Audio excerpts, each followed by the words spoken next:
Hey, folks, welcome to the match view. Leeds United 3, Middlesbrough 2 in a game that was nuts from the start. A bit more nuts in the second half. Less goals, but still equally as nuts in the second half. It's 2 games in a row where I felt Leeds have been just mad watching games. I just thought every game we've been involved in the last 2 or 3 games has been absolutely nuts. We've got Lockie and Max with us today. Lockie, how's things, mate? Long time no see. How you doing? Yeah, good. Busy, stressed and tired. The 3 big things, but it's always nice when Leeds win without making you stressed at all in the game. Never once. Yeah, not going down within 2 minutes again, whatever it was. Unbelievable. Mad start to the game. Max, how are you, mate? All right, thanks. After a few heart attacks, I'm all right. Yeah, nuts. Just Max, start with you as we're on you right now. Thoughts on the first half? Just thoughts on the game in general. Just your top line kind of thoughts on the game. Well, I think if you take away the first 5-10 minutes, we pretty much dominated the whole game. But we let them have that hope that they would be able to do something against us by giving them a goal so early. And we'll talk about it in more specifics soon. But for me, I just think there were some things that we did going forward, which I thought good. Yes, happy with that. That's what we usually do. That's what we used to see him. But there was some things defensively that were kind of worrying. Yeah, I've got some things to say on that when we get into it in more detail. But yeah, it was a bit strange at times what was happening. Yeah, like your top line thoughts on the match as a whole. Well, from what I took from it was, I think we struggle against transition teams. So you saw when talking about Norwich, you're talking about Ipswich. You know, we won those games and we won this one 3-2. But they're always the high scoring games because these teams are really good. They're literally the movement off the ball movement is really good. When they got the ball from the goalkeeper, 1 or 2 things happened. They'd bypass our entire midfield within 3 passes, or we'd win it high up and almost score. So it's trying to find that kind of balance. Against Ipswich and Norwich, especially for the first half against them. We struggle against those teams at times to find the right shape. And I think that happened again today. I think trying to find the balance between pressing high and sitting deep and not allowing them space is something we struggle with. Yeah, there was a couple of interesting bits. It took me a few minutes to kind of get my head around what Leeds were doing or where the issue was for Leeds because we were so good going forward. And we really were. My God, we were incredible going forward today. Just the pace that we went forward at. The speed and transition, you've already mentioned transition, but the speed and transition into attack was excellent. We were creating spaces as well. Passing was good in the first 20 minutes, maybe from an attacking perspective. And then with this very unusual thing going on, the back where Pascal Struijk seemed to either be man marking a striker, where they're playing kind of 2 up top at sometimes, or was just pushing really high up, but the rest of the back 4 weren't. And that was leaving a hole that Middlesbrough just kept dropping the ball into and getting in behind. And it definitely cost us 1 goal when he was pressing their attacker on their 18-yard line stroke at one point, and then they went down the park, got him behind, got a corner. Do you know what my instant thought was when I saw that? I thought, oh, this reminds me of Diego Llorente running into the opposition half, chasing a striker under Bielsa. It was almost like PTSD flashbacks of like us going so man-to-man with strikers that we'd follow them to the ends of the earth. You half expect Pascal Struijk to be in the toilet waiting for him after the game. He's just followed him absolutely everywhere. And then you had it with Rodon as well a couple of times. There was a couple of times I noticed that Rodon got really high up, and I thought, maybe get what he's trying to do, but then as soon as you bypassed, it's like, hold on a sec. Struijk has to run the length of the pitch, and we know he's not the quickest, so it's... I think, just on that, Max, I think it was better if we're doing that. I think that has to be Rodon. Because I just think he's again, recovery is quicker. I think actually judging of a tackle, a timing of tackle is a little bit better as well. I think we got more success when it was Rodon. Again, Struijk getting back is not as quick. But why that happens, it's rotations. I think because then when they drop one in the midfield and we're playing the 2 in there, they're trying to create overload, so they try and not let that happen. But then they just stretched their wingers really wide, didn't they? And we weren't aggressive in there, and they just went straight out. And then it's 4v4 on our back line, stuff like that. Yeah. I do think Middlesbrough need to be given a bit of credit here as well. I thought they were set up really, really well. They were very well organised. Michael Carrick is a very good coach. And watching them defensively, they were well structured. They knew where Leeds' weak points were. They were able to tackle them. They went into those areas very clearly. They knew that Leeds would be stretched as well in transition, so they were ready to break quick. They kept their wingers high and wide. Very well organised, very good side. The interesting, Max, to your point about PTSD, when I saw Stroke on the edge of their 18-yard line, my initial thought was, are we man marking again? Like, it looks like we've gone man marking. And I actually think what it was, and the issue is, I think Pascal does that actually in more games than we think he does, except it's usually against one striker. So Joe's there to cover and sweep around behind him. Except in this situation, they seem to have a player on Rodon as well. So when the ball did go over Stroke's head, Rodon couldn't sweep across. Byram had already gone. And there was that gap appears then just purely out of them going, well, right, they're going to push the centre back on. We'll target the other centre back as well. And now they can't. Now we've got space. And I thought they used it really, really well. So there's a lot of credit needs to go to Michael Carrick and to Middlesbrough for identifying that and being able to deal with it in the first half, do it really well. Second half, I think Leeds got the grip with it a bit better. Stroke was sitting a lot deeper and that wasn't happening as much, which means it wasn't a plan. The worry in the first half was, are we telling Stroke to go up all the way every time? Well, maybe it was the plan and he thought it wasn't working and decided to say, okay, pull him back from that. Don't do that in the second half. I don't know. Yeah.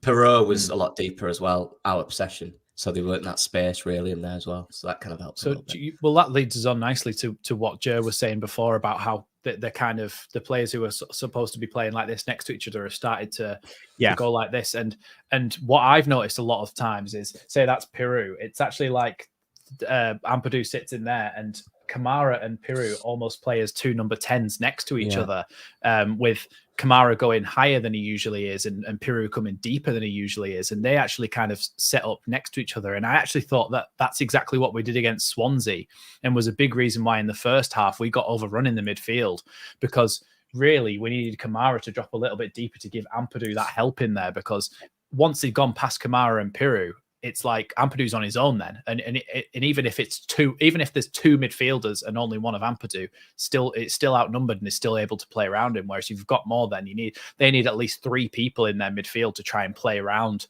two of our midfielders. And I thought I get that why he would push Kamara forward, because Kamara is more of the player who takes the ball with him, turns and tries to play forward all the time, which I do like about Kamara. But for me, sometimes when he's that high up, it leaves us really open in the midfield. And maybe when you're really dominating against a side, you can afford to push him up a little bit more that way. But when it's a team like Middlesbrough, who, like Lockie says, are really good in the transition coming back against us, that's what leaves us open. And I think we saw that against Swansea, and Farke hasn't identified that as enough of a problem and has done it again. And still, I think it caused us problems in that midfield. I think it was an issue with the Southampton game as well. I think the midfield setup cost us in that game as well, just in terms of how they played their game. And again, another good side with good players in there who are able to play. Looking at your tactics board behind you, Max, I like to explain this to people when I'm kind of doing my own thing. You divide the pitch up into lines. So if you look from the sideline into the edge of the 18-yard line and that whole channel the whole way down the park, that's one section of the pitch. Then you've got the inside line to the 6-yard line, the 6-yard area, out to the 18-yard line. Yeah, those two areas there. If you block them all off like that, what I like to do is make sure that you've got players that are covering each of those areas that are blocked off. So if you like kind of like passing lanes, but more possession lanes. And then your two central midfielders, your two double pivots, line up like this. Slightly off like that. They're not like this exactly. They're kind of like that, right? One's slightly deeper, but they're still there. So if the ball goes one way, they can get across and they can cover lines. One can press, one can tuck in. And they call it a swinging door. It goes like that, right? Do with centre backs as well. Except what was happening today is instead of being like this and cutting off passing lanes coming forward from Middlesbrough, they went like that. And if you're looking at that from a point of view, you see one player, not two. So all of a sudden you've got all this space down both sides of the middle part of the pitch to play into your striker's feet with space. And they did that really, really well today. We managed to have a situation where Kamara was so far up the park that the other two dropped in. Pero did drop in, but he dropped in literally in front of Ampadu, which still gives those space and those lanes to play into. It's really good tactical stuff by Michael Carrick. I'm not saying that we did anything wrong necessarily. They had a game plan, and in the first half, outside of the goals, they implemented their counter-attacking game plan actually quite well. But it's something the Leeds need to be mindful of, is against teams that have come and gone at us, good sides. So like the Leicesters, like the Middlesbroughs, like Ipswich is now. That midfield area can be a little bit, if it gets a bit like that, it can be a problem for us. And they need to make sure they keep that double pivot, because at times a 4-2-3-1 all of a sudden becomes a 4-3-3 if you get that wrong. If you end up isolating your 6 and your 10 and your 8 in front together, that can go too far as well. So I think they looked at it in the first half. I think they saw at halftime. They made the change into the second half, and it was a lot better in the second half, I thought. Kamara had a very, very, very good game, both sides of the park. Ampadu slightly off it. Do we think Lucky was he? Yeah. That's 2 games in a row where he's still very good, but not his normal self. And it's a standard he'd set, isn't it? It's we're not talking about the league, we're talking about him, because you know, on his day he's unbelievable. And I think, I don't know what it is, I'm not going to say he's tired or you know, whatever, but I just think he's played a lot of games. I think to stay at that level for 46 games in a season is I think it's almost impossible to ask. Even in the Bielsa, you know, Calvin Phillips had 2 or 3 weeks where he weren't quite on it. You know, it happens. Hopefully it's a quick thing. Hopefully it doesn't last and drag on through all December, because we need him at his best in this period. Maybe it is a slight fatigue thing. I think what's good now, he has a week without a game. Well, you know, he would have a midweek one, which is good. You know, he came back from Wales, didn't he? A few days he had a game, then not even a rest hardly. So this week might be good for him. A few of the players as well. Yeah, and I think it's about realizing that to get through these tough games, these tough periods, you need other players to step up when your most consistent performer isn't performing well, because they're not going to for 46 games. So I think they are. I think our front four, naturally, I was talking about Jan James in this, I think he's becoming a lot more effective on the ball. I think he's making less mistakes. His dribbling's a lot better. He's beating men 1v1. Yeah, he's getting real confidence. So yeah, it will happen. Just hope it's a little thing and it don't drag on, and he does get to the level he set at the start of the season. I'm not 100% sure I agree on Ampadu being off it today or midweek, but I think it's solely down to what we've just talked about before we moved on to Ampadu. This midfield thing of him being isolated. Now, there was one time where Ampadu went like that, didn't check his shoulder, which he's usually brilliant at. He's usually scan constantly. I'm surprised he doesn't get dizzy. He scans that much, which is the sign of a top player. But there was that time he gave the ball away. Other than that, I think when he was the issues that came from him were because he was isolated in that midfield, like we said about Carrick putting more in there and him being that one in there on his own. But I think today and on Wednesday, in the second half, when we started to dominate a lot more, he was fine and he was back to his normal self and he was just as good as always. So I think it's a systematic thing, not a personnel thing. I think that he's absolutely fine, because once we played in that second half in both games, when we start to dominate and they're not trying to impose themselves on us as much, I think he's absolutely fine and back to normal. But it wouldn't be the end of the world to see him get a rest. The only thing for me is, if he gets a rest, it has to be Gruev, because he's supposedly is the natural replacement in there, but we haven't seen enough of Gruev yet. And at some point we're going to have to, because we've signed him. So at some point we're going to have to see something out of him that would say that he could start a game. But at the moment, it's like, it's a risk not playing Ampadu. Yeah.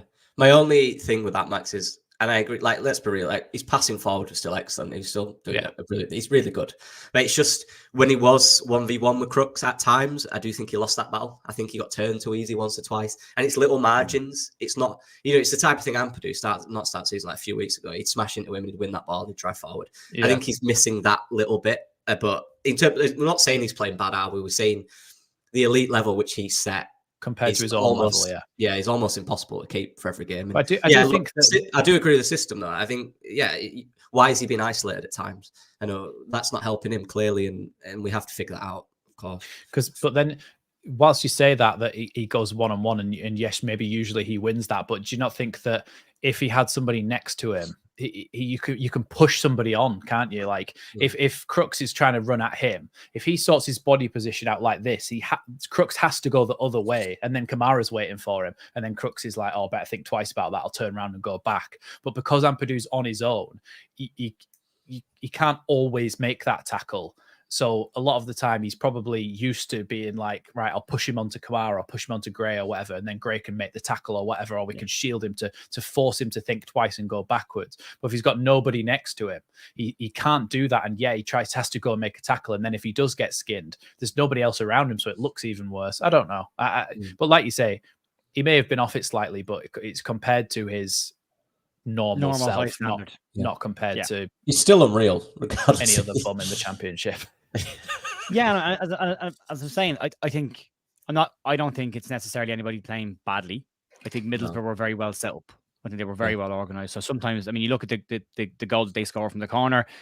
I agree with Jermaine Beckford. I was looking at Leeds marks only for corners. So you're looking at kind of going, well, who's at fault for this? And then after a couple of seconds, you're like, but there isn't really anybody at fault for this. It's a very good corner that goes into a good area and it's a very good header.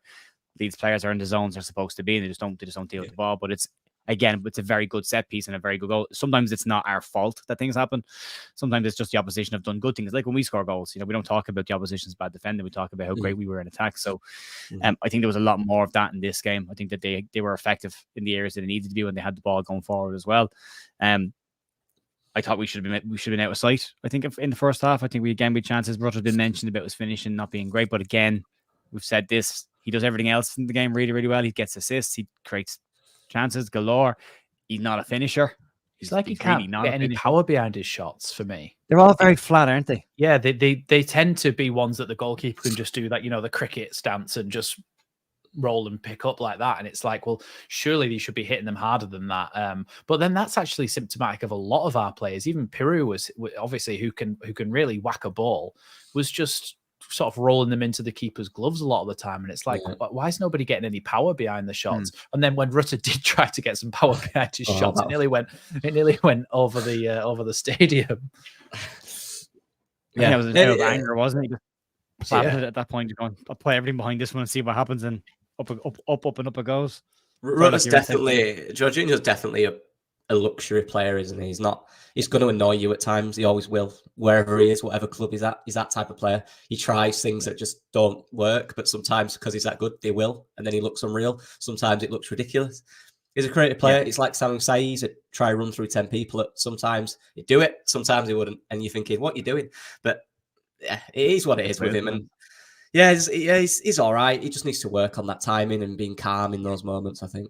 Farke's a good guy. Yeah, and I think he will. I mean, he's getting into those positions really well, and that's a huge part of it. He's intelligent enough to be able to find space. He knows how to use his body. You can see the way he steps across players to use his body to shield himself and make space, which is all very, very good and very, very clever. Not every striker has that in their locker, and he does. The finishing will come. He knows what the goal is. He's just not putting an awful lot behind it. And to Lockie's point, it's what Beckford was saying to Dan James a couple of weeks ago. When you get into those positions, it's a deep breath, calm, and then you finish rather than a rush of blood and smack it. So he did very well for 70 minutes. I thought he was very good. I thought he got a bit sloppy towards the end of the game, but there's a lot of players starting to look tired. That was a tough game. We've talked before about Leeds having to go and raise their level and keep it at that level for longer. This is the longest we had to do that so far this season. Maybe slightly different than the Leicester game because we were more on the front foot, but that's a tough shift to put in today as well. So there will be leggy players that will be tired, and you will see it towards the end of the game. And I thought we looked a bit sloppy towards the end of the match, but enough was done at that point to have won the game. I want to talk through the goals real quickly if we can, because that whole first 7 minutes was madness. Leeds goal down in the inside 3 minutes. Latislao scored with the goal. Lockie, what are your thoughts on their first goal? My thoughts were, I can't be asked. That's it. I can't be bothered. Why? Just stop it. Every week. We get ran at like that. We seem to just keep backing off, don't we? Yeah, it's that start in it. But teams know against the top side, you have to try and get an early goal, and they go for it. And you're probably never prepared for how much teams go for it. But what we did show after that is, like we did the other day, we'll get a goal back, and then we'll get another one. And that shows how ruthless we can be. 2 headers from 2 5'7" guys as well. Unbelievable. Yeah, it was a crazy start. Not good for my health. Yeah, not good for my health, that start. But that first goal, I did think when Latte Lat cut inside, and then his shot. Now, I said the other week that the near post thing's an absolute myth. And Ben Foster himself said this, that if somebody hits it well there, it's not going to go in. I think this one, though, was actually quite savable for Meslier. I thought he should have done better with it, But when I watched it back, when I saw the replay, I think he was unsighted by Rodon. I think Rodon tried to block it, but Rodon was right in his view. And usually you'd expect him to go and try and put that in the far corner, wouldn't you? So he's had to react late, and Rodon's in his way, and then he's obviously not quite managed to get anything on it. So I think it was a bit unfortunate for Meslier, but potentially, he could. You can see straight after the ball goes in the back of the net that Meslier is shouting at Rodon. Like immediately after the ball goes past him, he's shouting something at him, like either I can't see or that should have been you. But like the second the ball flies past him, he's straight out to Rodon, to say something to him. So maybe he didn't see it. It's very, very possible. When he does cut inside, there is a lot of bodies there. Maybe he finds a gap and puts it through. But you're you know, it is that near post area. Again, I know it is a myth, but still, when it wasn't that hard, that hit that hard. This time last week's was slightly different. It was absolutely planted at him. But it didn't take long for us to get back on to level terms. Max 1-1. Dan James with a header after, again, a move that could have delivered a goal at any point for Leeds. Rutter could have scored. Pero could have scored. There was chances in there. Cree was in there as well. And then Sam Byram just... Yeah, that's what I wanted to talk about, because he was brilliant in that moment. He just took the ball, calm head. He picked it up in that area as well, where it's like that inside forward area, because they play like here, don't they? Where he picked it up, and he just went outside around 3 players, come round to the side and crossed it in. And obviously his cross took a deflection, but that just put it straight up in the air for Dan James to leap above 2 tall defenders to win the header. He's got a track record for this. Do you remember the Villa game against Tyrone Mings, where everyone's going, how's Dan James beat Tyrone Mings to a header? But he just leaps like a salmon. He wants it more. And that's what I love about Dan James. He absolutely wants it more. Yeah, leapt above them beats height, Sorry? Momentum beats height. Yeah, because they were stood still, weren't they, waiting for it to come down underneath, and he ran like he was going for a slam dunk. And again, think about the pace that he runs at as well. So he gets plenty of energy in that jump before he jumps up. We said it at the Leicester game about Mellier's save. People were criticizing Luke Ayling for not winning that header, and you're going, yeah, but he's running backwards, trying to get up at the ball where your man is coming forward over the back of him. He's going to win every single time because he has the momentum going in the right direction. So they'll always get higher. But it's a lovely header and gets us back on level terms. He was very good, Dan James, Lucky. I thought he was, again, very, very good on the ball. I remember when me and Max, the player of the year, and we both said Rutter and Dan James, didn't we? Everyone laughed. But yeah, he's just becoming, and I mentioned this before we went live, and he's just becoming more consistent in what he does. Dan James would do one good thing start the season, a game, and it might get us a goal. Now his passing seems more simple. He's not trying ridiculous passes. 1v1, he's beating his man. I think he got that guy 2 or 3 times today on that left side. Just beating with his pace. Stood him up, timed it perfectly, ran past him. Easy. Like, you know, he's got loads of goals from assists. He's got loads of goals from crosses this season. Yeah. He's becoming more effective, and that was my kind of question. You know, we build up a lot down the left. Dan James just needs to be effective on the right. But we built up a lot down the right today, and Dan James was effective. He didn't slow the game down. I do think he's also learning when and when not to put the ball in the box from those crosses as well, because in a lot of those situations, he could have just swung the ball into the box, because I guess it's just the thing to do, isn't it? But when there's nobody in there, there's no point. But old Dan James probably would have just put it in the box anyway, just because get rid of the ball, get it away from me, and put it somewhere where someone might score. But when there's nobody in the box, there's actually no point, because you're just turning possession over. So a lot of the time he would cut back on himself, come back to the corner of the box, drop it off to Gray, then he'd give it to Ampadu and then across, and we keep possession that way, and then try and build a way to score. So I think he's learning a bit of patience, because he was so quick to do things before, wasn't he? But he's learning a little bit of patience and learning a little bit of He's been coached really well. Yeah, he is. Yeah, he is. Yeah, it's crazy how much a good coach can massively affect a player. Dan James has had it horrible for the last, let's be real, since he started playing up front under Bielsa, which was, well, we didn't have the numbers he had to, right? Since then, we saw it with Rodrigo as well. 2 years playing as number 10, being criticised as number 10 when he's in number 9. His first season, number 9, he's the club's top goal scorer. Do you know what I mean? They played him in the right positions. A coach believes in him, and he's helping him, and he's coaching him, and his staff as well. They'll be looking at videos. There'll be little movements, little things, body position, all that stuff, timing of passes, timing of movements. All them stuff really help you improve as a footballer, and you can tell Daniel Farke's really taken a light to him and really helping him as an individual as well. And you can just see it on the pitch.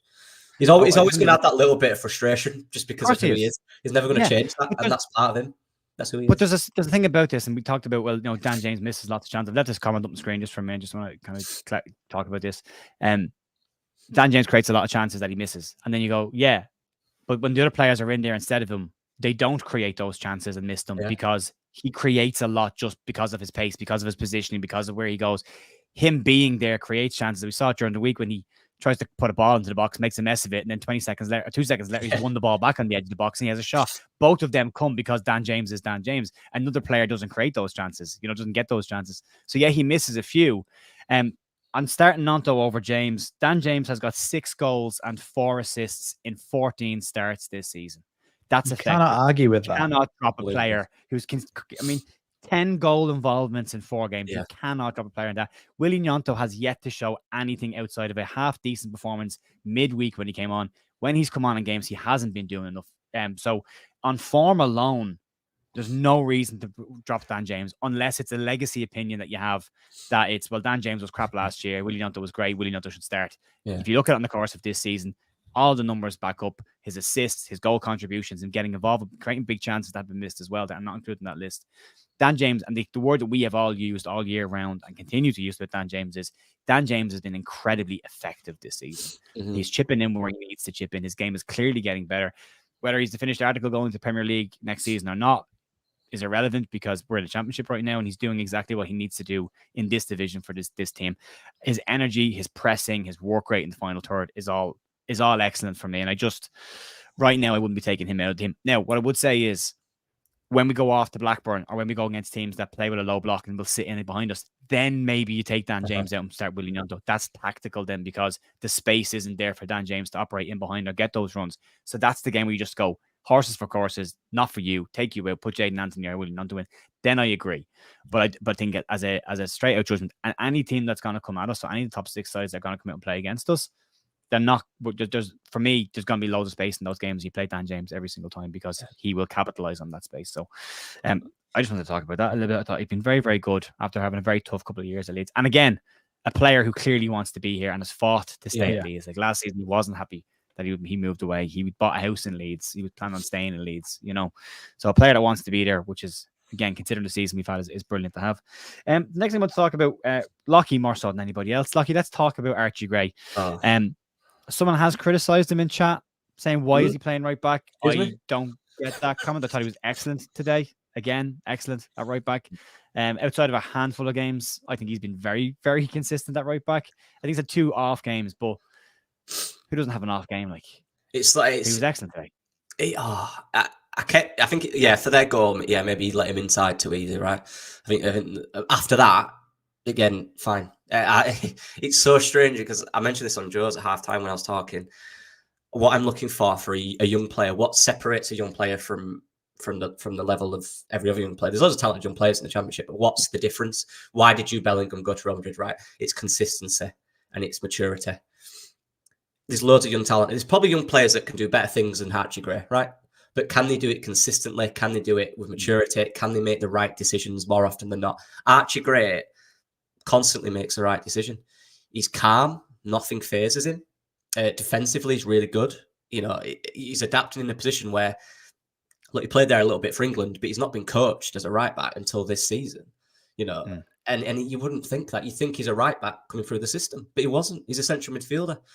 And I just think he's been brilliant. I think he's growing every game. He's getting forward more. He's being more confident. I'm seeing him take people on today. The way he uses his body, maturity, simple passes, knowing when to pass it, knowing when to release the ball, knowing when to dribble with it, his decision-making. And he's 17 and he's doing this. You look at most young people and it's erratic. They'll take 3 guys on and might get an assist, but then they might lose the ball 3 or 4 times and go quiet for 20 minutes. Archie Gray is just constantly good. He's constantly there. And those traits of a footballer cannot be undermined. Some of the best players in the world that are young, you look at, people like Gavi at Barcelona, the Judes, all them people, that when they started in their younger career, look at Jude when he was I'm not saying he's going to be as good as Jude. No, he's ridiculous. But at that age, Jude was doing what Archie's doing in the Championship. He was just consistently doing well each week. And that's the level. I said it after he's going all the way. Will our trajectory keep up with his? But enjoying while he's here, and let's keep developing him, because if it doesn't, at least we'll get a lot of money. You know what I mean? Yeah. Let's get him on a new contract when he turns 18 first. Straight away, then we can, I think people like Bellingham have paved a way for clubs like Leeds to get a lot more money for somebody like Archie Gray, because if people can see that the trajectory that they're on, people are going, oh, bloody hell, look how much he's worth now. Like Romeo Lavia and players like that, really young players who have 1 good season, 2 good seasons, and someone's like, oh, but let's pick him up before he's 200 million. But it's his footballer brain, isn't it, as well? It's like it's maturity beyond his years. He knows when to hold the ball. He knows when to pass. He knows when to turn and actually try and take on a winger when he's in the right back position, when he could give the ball away. He uses his body well to spin them a lot of times. But I do think that the best thing you can say about him is that he doesn't look out of place. And that's, it's hard to explain, but because he's 17 and he doesn't look out of place, that's like really, really good. Yeah. Like that's what you would expect from him. Maybe if he was 24, 25, not 17. So the fact that he's doing that now is like, okay, well, if he's at the level of everybody else in the team now, what's he going to be like in a couple of years? Because he's only 17 and he's doing that. He's just, and he's only played right back since what, November? October, well, start of October. Crazy. Yeah. I mean, you have that option. It's just been said there by Jody. You know, you play Archie in the second half and either centre midfielder right back, but not starting the majority of games. I think that's the plan. The plan is to manage his minutes. The plan is that when everyone is back up fit, everyone's screaming for Jed Spence to come back in. And I've been saying all year, I can't wait to see Jed Spence come in and play for Leeds. But Jed Spence had 2 weeks training in 5 months.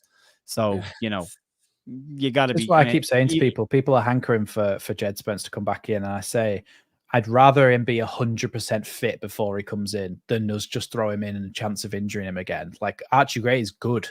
He's fine for now. We don't need to. It's not like we need to rush.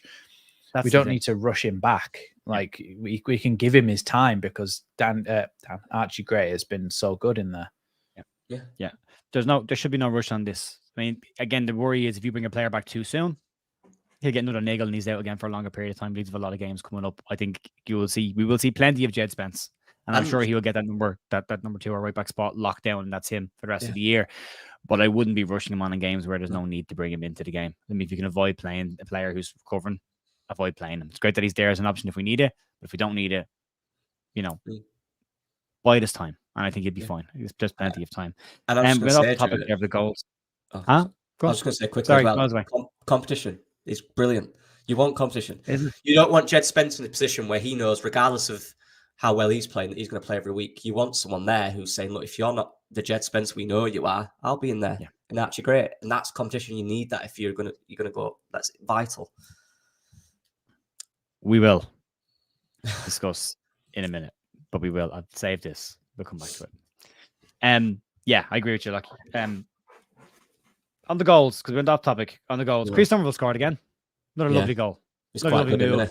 And it's just the same as the other goal, but the other way around, wasn't it? We talked about the Dan James goal, but it's just the same, but on the other way around. And Archie Gray cross that was deflected up in the air, and then he got on it. It was it was Georgina Rutter does a turn again, goes running, plays it out right to Gray. Gray flicks it in across the box, and Somerville comes in and gets at the end of it as well. So the two giants that we have up on the wings scoring headers. And then they score, unfortunately. Then Joel Perot scores a penalty. Isn't it nice to see Leeds score a penalty?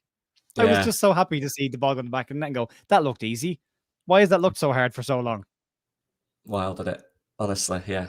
No one better than Joel Perot in them moments. You know he's going to score them, don't you? Just calmness. Yeah. I kind of, because I've got so much PTSD with Leeds penalties, I was like, I still feel like it's not going to go in. Really? I first thought we got a penalty and I went, oh, Bamford. And then, he's not on the pitch, is he? And then my second thought was, we're still going to miss anyway. I was just like, I just don't believe and same with direct free kicks. I just think we're never going to score one again in our whole history. But the penalty, he went the right way and he nearly got there, Dieng, but it was because it was with conviction and accuracy and aimed, he still got it in the back of the net. Yeah, I agree. And again, to Jody's point here, Rutter is better than Cree on his day, but Cree is fantastic. Yeah, it's like Monty Python and the Holy Grail and Monty Python and the Life of Brian. Holy Grail is funnier, but the Life of Brian has more funny bits. So that's the same. Somerville has more big moments, but Rutter is probably consistently ceiling is probably a lot higher in terms of potential. If you haven't seen any of the Monty Python films, then that was completely lost on you. I've seen both of them. I've seen both of them. Don't worry about that. There you go. Well, at least one person got the reference. Nobody else. Anyway, then they score again just before half time. Who wants to take this one? I was annoyed at this one. Yeah, it's just annoying, isn't it? It's just you get an early goal, and of course they get one right before half time as well. Yeah, Well, it's one of them. You mentioned it, Joe. I think it was before, I can't remember, but it's a hard. You marked your man. Sam Byram jumped with him. It's not like he didn't. He did jump with him. He was close. The guy had the run on him. Good run. Very good ball. close to Byram getting it. Yeah. Good ball. Right area. Exactly what they did in training. And they know where they're going to hit it. We don't. So you have to react to it. And it's a good header. It's the build-up, though, like you think, before the corner. The build-up's the issue, yeah. Because if you didn't see it, which we didn't see it either, I'm just telling you what I was told from somebody else who may have seen it. So the ball's played out to their back. One of their strikers dropped all the way into their defensive part of the pitch, just at the edge of their box. And Pascal Stroke, for some strange reason, went with him all the way. The ball was played out, clipped into the space in behind where Stroke had left, and then worked down, blocked, went out for a corner. From the corner, they score. Again, no fault for anybody at the corner. It's a very good corner, very well taken to a very good area, and a very good header from a player. Leeds mark zonely. You've got to take that when you're marking zonely. You're going to leave gaps in some places. But yeah, nobody that I would really blame on it at all. I'm just going to call on Max right now because he's doing something else. I want to put him on the spot. Max, your thoughts on the second on their second goal? Yeah, well, I did think that Byram was very, very close to it, but I just think it's one of those situations where it's gone to the front post and you've got one player at the front post who goes to mark that, and it's usually the fullback in Byram, which it was. But his flick on, I guess there should be somebody on the back post as well to maybe get in behind Meslier to head that off the line as well. There's a potential for that, but it was quite a flicked header which kept the momentum of the cross. But yeah, it's just really disappointing when you can see from corners, especially because up until that point, for the last sort of 15, 20 minutes of that half, they didn't really create anything that looked like they would score.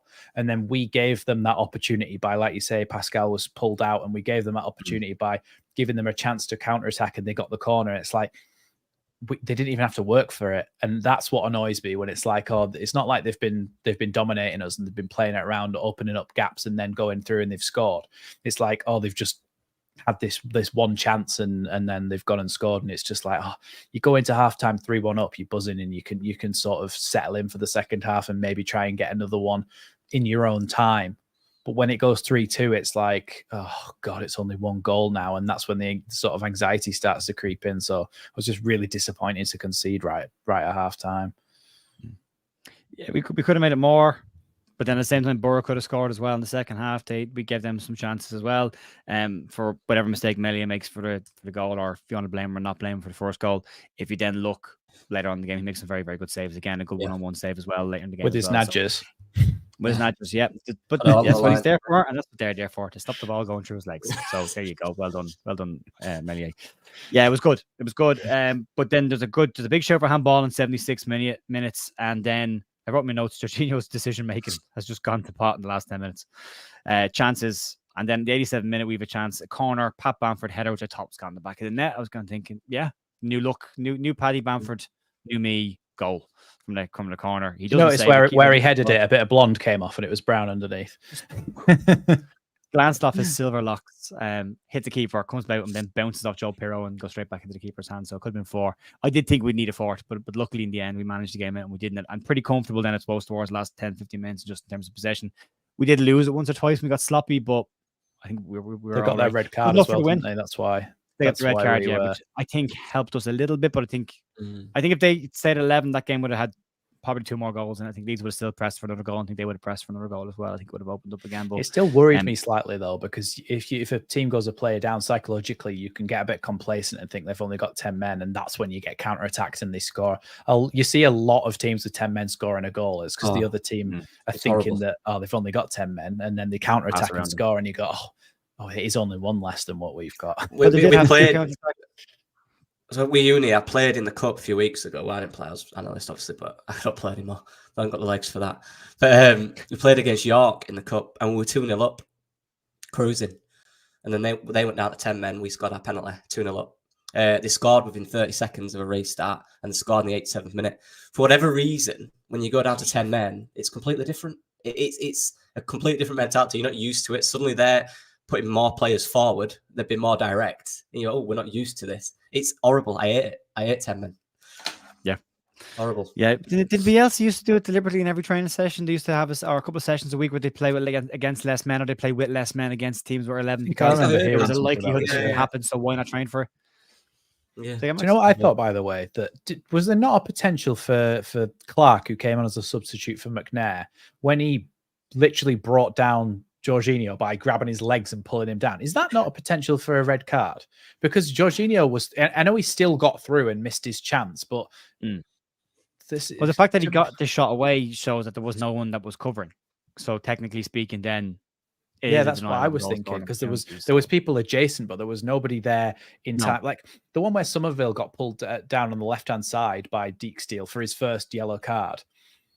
That one, people were saying in my chat, "Oh, red card." So I said, card. I said, well, no, because he's out on the left-hand side, and there's a chance for them to.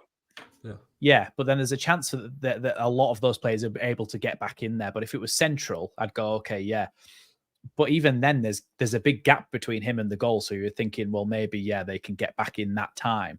But with this one, it's on the edge of the box. So the time that they would have taken to get in, there's no way that they'd have been able to stop him. So for me, I would have thought that he didn't even get a yellow. No, he did. Crazy. There's a few strange decisions by the referee. He books Jorginho Rutter for short pull and arm pull and chasing back. And then the second half of the ball's played into Rutter on the half of the line. He does a pirouette to turn away from the player, and your man grabs him and pulls him to the ground. You're like, that's the exact same thing, and there's no yellow card for that. So he was a little bit inconsistent. He booked Dan James for playing on for kicking the ball away when he clearly didn't hear the whistle. Both players ran after the ball together, and it went off, and James gets booked. So there was a couple of odd decisions from the referee as well. And again, the tackle on Dan James was very high. In the second half. Teams are doing that, wasn't a lot of them against him. Lee Pellier's the other day as well. That was horrible. Yeah.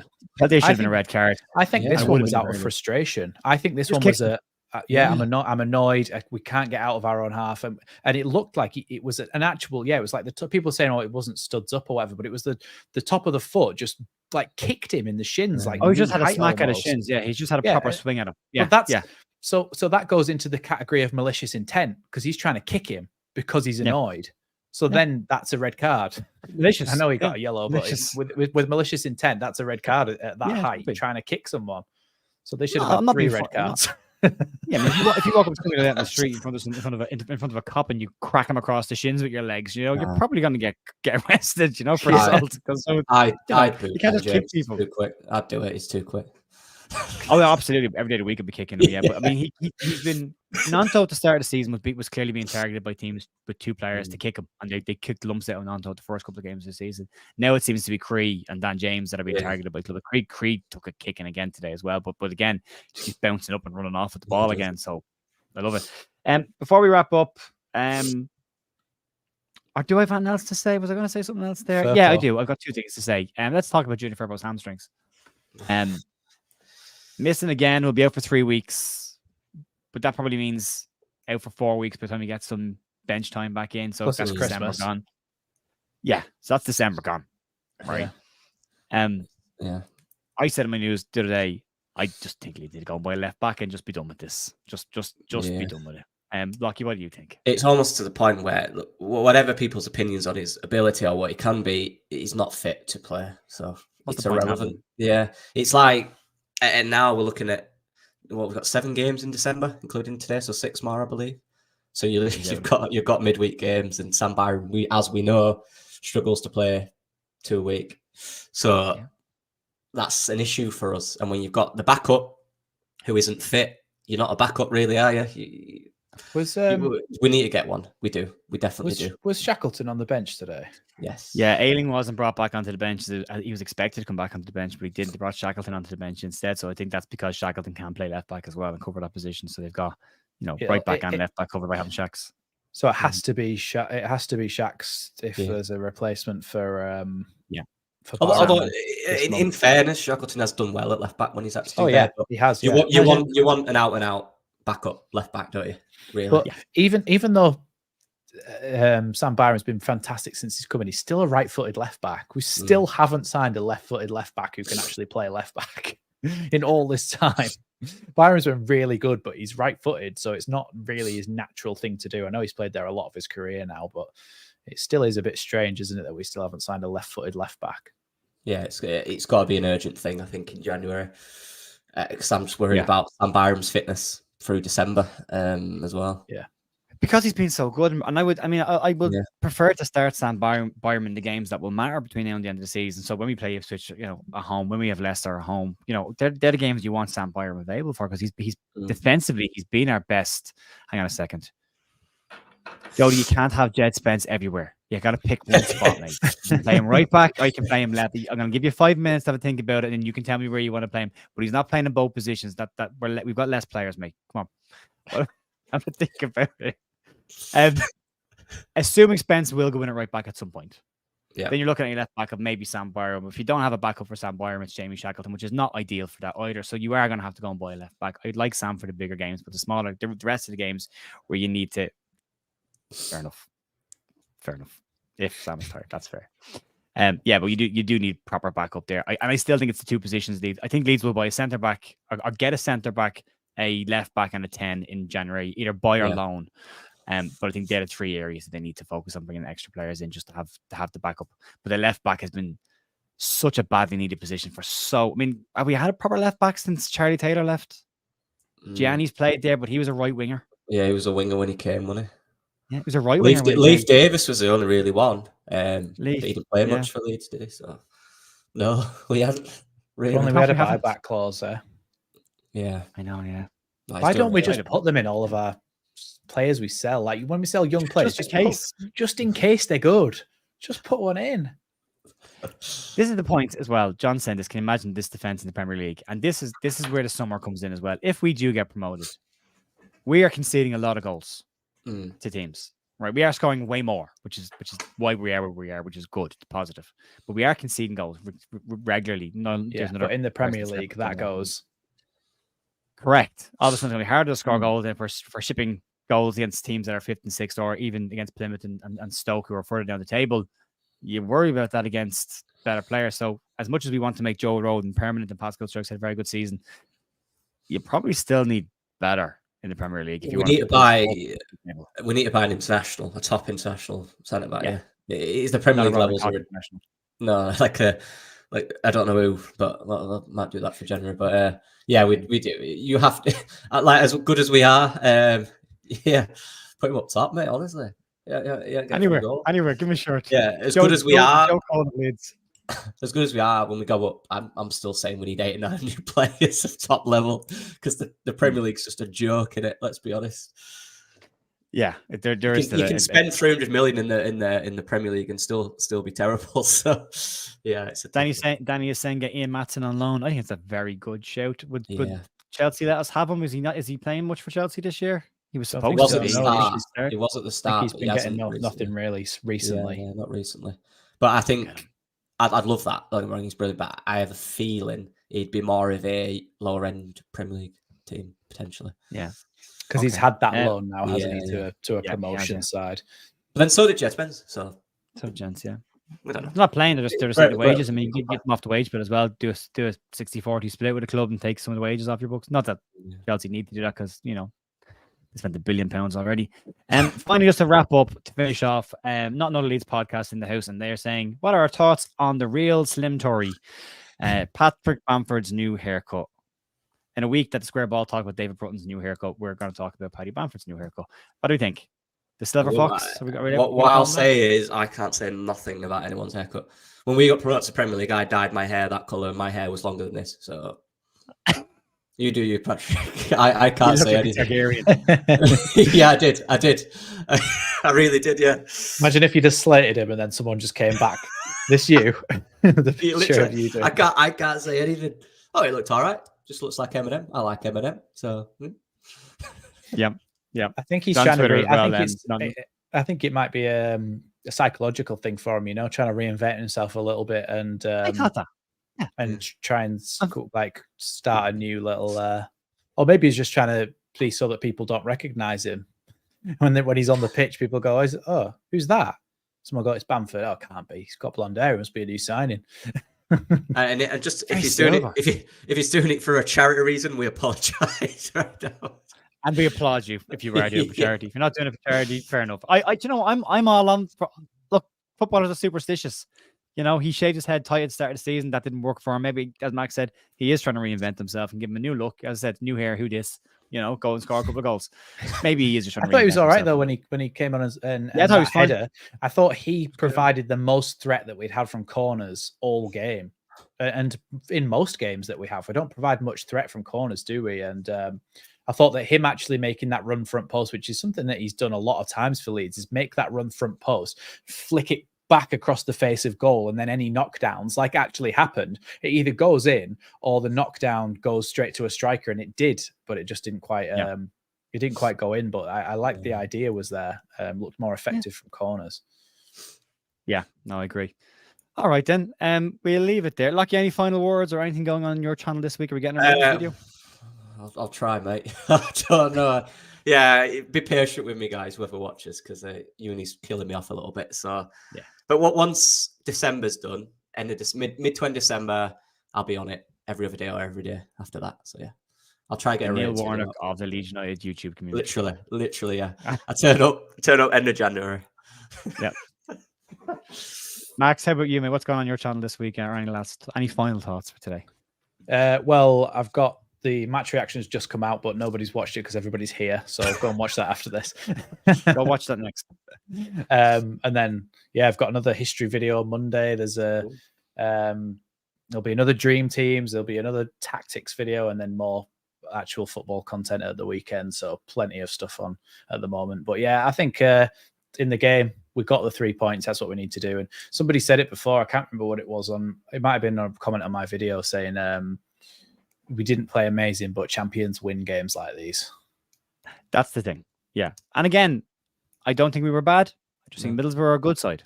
Yeah. So two good teams played each other. Tell you what, though, it is actually nice to. I know it makes it harder for us, but it's almost like, okay, we're actually watching a game of football when a team comes to Elland Road and they actually have a plan and they have a way to play. And I think Swansea did that, and I think Middlesbrough have done that as well. So I give them both credit for doing that, because although it probably makes it a little bit of a harder game for us, it makes it so much more entertaining than us having to just play it round at the back the whole time, going Strouk to Rodon. Rodon to Strouk. It got our crowd going as well. The crowd sounded a bit more energetic today, which is good, because we needed that. We need the old Leeds back, don't we? Old energy. A 3 o'clock Saturday kickoff helps with that as well. A midweek late kickoff isn't no one's going on a sesh midweek when they've got work the next day, So, OC Brody 74 put this comment in the chat, and I've left it there because I don't know if this is true, but if it is true, fair enough. Paddy's hair is for the Fortnite live thing tonight. Eminem is the main character in this season. If that is the case, great. I don't know if it is the case. That's the case. He got paid to do it, so fair enough. Fair enough. I decided to do mine for free. For nothing. You paid someone to do it for you. Right, we'll wrap up. We'll leave it there. Massive thanks, as always, to everyone who's watched and supported the channel. I'm back on Monday morning with the Leeds news. Have a fantastic weekend. 3 points to Leeds, and we march on. Have a great weekend. I'll talk to you soon.